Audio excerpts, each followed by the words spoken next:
Hi friends, Premaloka YouTube ಚಾನಲ್ನ share ಮಾಡಿ, like ಮಾಡಿ, ಕಮೆಂಟ್ ಮಾಡಿ, ಸಬ್ಸ್ಕ್ರೈಬ್ ಮಾಡಿ.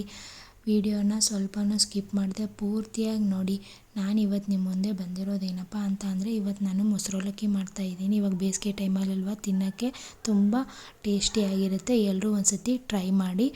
ಅವಲಕ್ಕಿ ಮತ್ತು ನೀರು ಹಾಕ್ಬಿಟ್ಟು ಒಂದು 10 ನಿಮಿಷ ನೆನೆಯೋಕ್ಕೆ ಬಿಡಿ. ಒಂದು ಬೌಲ್ಗೆ ಮೊಸರು ಹಾಕ್ಕೊಂಬಿಟ್ಟು ಒಂದು ಈರುಳ್ಳಿನ ಚಿಕ್ಕ ಚಿಕ್ಕದಾಗಿ ಕಟ್ ಮಾಡ್ಕೊಂಬಿಟ್ಟು ಹಾಕ್ಕೊಳ್ಳಿ. ಒಂದು 4 ಮೆಣಸಿನ್ಕಾಯಿ ಕಟ್ ಮಾಡ್ಕೊಂಬಿಟ್ಟು ಹಾಕ್ಕೊಳ್ಳಿ. ಉಪ್ಪು ನೋಡಿಬಿಟ್ಟು ರುಚಿಗೆ ಎಷ್ಟು ಬೇಕೋ ಅಷ್ಟು ಹಾಕ್ಕೊಳ್ಳಿ. ನೆನೆಸಿರೋ ಅವಲಕ್ಕಿನ ಅದ್ರ ಜೊತೆ ಹಾಕ್ಬಿಟ್ಟು ನೀಟಾಗಿ ಮಿಕ್ಸ್ ಮಾಡಿ ಎತ್ತಿಟ್ಕೊಳ್ಳಿ. ಒಂದು ಕಡಾಯಿಗೆ ಎಣ್ಣೆ ಹಾಕ್ಬಿಟ್ಟು ಬಿಸಿ ಆದಮೇಲೆ ಸಾಸಿವೆ, ಜೀರಿಗೆ, ಕಡಲೆಬೇಳೆ, ಉದ್ದಿನಬೇಳೆ, 2 ಒಣಮೆಣಸಿನ್ಕಾಯಿ, ಬೇಕಂದರೆ ನೀವು ಬ್ಯಾಡಗಿ ಮೆಣಸಿನ್ಕಾಯಿ ಹಾಕ್ಕೋಬೋದು. ನಾನು ಖಾರ ಇರೋ ಮೆಣಸಿನ್ಕಾಯಿ ಹಾಕ್ಕೊಂಡಿದ್ದೀನಿ. ಆಮೇಲೆ ಕರಿಬೇವು. ಅದನ್ನು ಒಗ್ಗರಣೆನ ತಣ್ಣಗಾಗಕ್ಕೆ ತಣ್ಣಗಾದ್ಮೇಲೆ ಅವಲಕ್ಕಿ ಜೊತೆ ನೀಟಾಗಿ ಮಿಕ್ಸ್ ಮಾಡ್ಕೊಳ್ಳಿ.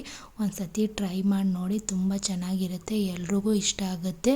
ಚಿಕ್ಕ ಮಕ್ಳಿಗಂತೂ ತುಂಬ ಇಷ್ಟ ಆಗುತ್ತೆ. ಒಂದು ಸತಿ ಟ್ರೈ ಮಾಡಿ ನೋಡಿ.